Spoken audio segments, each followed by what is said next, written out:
Welcome back, Prosper ISD, to the 2022-23 school year. We begin school on August 10th, and I want to make sure that I remind you of all of the school times that we have. We've got some slight changes to all of our schools. So at elementary, will be 7:42 a.m. to 2:52.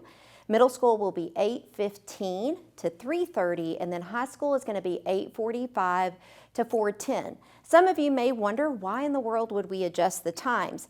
Well, as we've gotten into bad weather that we've had in the past, making sure that we have enough minutes instructionally for our students to cover days, that's a huge benefit when we hit those bad weather days, and so we want to make sure that we have buffered that. Another reason is school buses and then the traffic that now occurs in Prosper ISD.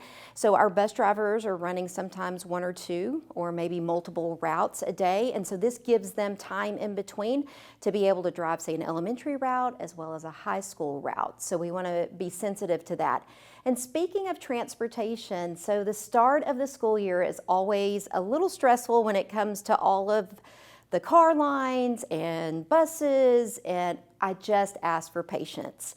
It's always a little bit of a time to get adjusted, to get back in the swing of things, and we all remember May when we left and everything was running like just a well-oiled machine, and that certainly is not the case. We've added about 2,000 more students to Prosper ISD just throughout the summer, and so we want to make sure that we give you the heads up. It might be a little sticky out there with traffic, but don't worry.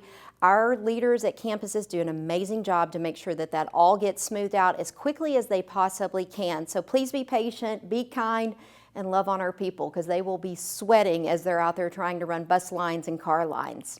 So let's talk a little bit about just the dangers and the shootings, things that have happened in not only throughout our nation, but also in our state of Texas. One of the things that I continue to remind parents and any community members that I speak with is school shootings are not the only type of shootings that occur. We've had shootings in churches, concerts, malls, and the list goes on. And so I want to remind you that if we all had the answer on how to immediately make this all go away, every single one of us would be doing it. But I want to talk to you specifically about Prosper ISD. As some of you are aware, but some of you are new, I want to make sure you're aware that we have a police officer on every single campus in Prosper ISD. They're not security guards. They are trained police officers, men and women who do an outstanding job. And so I want you to be aware of that. There are 2 on each of our high schools and then 1 officer on every single middle school and elementary.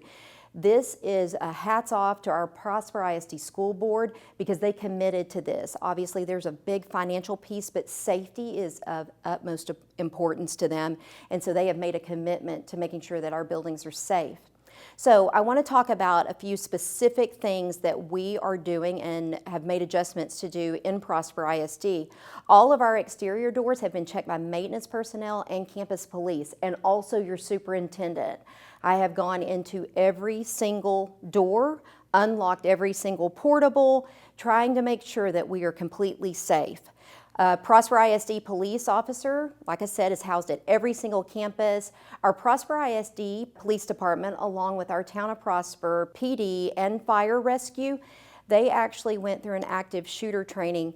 Our safety and security team, we met back in last September to start planning for this day and how timely it would be as we moved into our future. But they did a mass casualty simulation training this summer, and it was an absolute awesome opportunity to be able to really get some good feedback and things that we could do differently in the event of. And our hope is obviously that nothing would ever happen, but we can't really rest on hope. We have to ensure that we're practicing each and every day. And it's not just our officers who have to be vigilant. We've also charged our staff and our campus leaders with that same exact initiative. Everybody has to be doing their part on safety. We can't just leave it to 1 officer or 2 officers on our campus. So every campus has controlled access to enter the building, so you can't just get in as easily. Over 3,000 cameras in the district, so that way we've got video footage of anything that might occur, and then anything that looks suspicious, certainly being able to check those things out. We have bullet-resistant glass in strategic areas, and I'm sorry, but I can't share where that is because then it wouldn't be as safe, so make sure you're aware of that. And then our district phones, all district phones are equipped with a one-touch button to go directly to 911 in the event of really any emergency. So I hope that that gives you some insight, but I will tell you I have 100% faith in our people and the way that they care so deeply about our kids to ensure safety and that our kids are able to learn in a safe environment. So I think my time is just about up, and it's been a long summer without all of you, but I want to remind you, we are Prosper, we are one.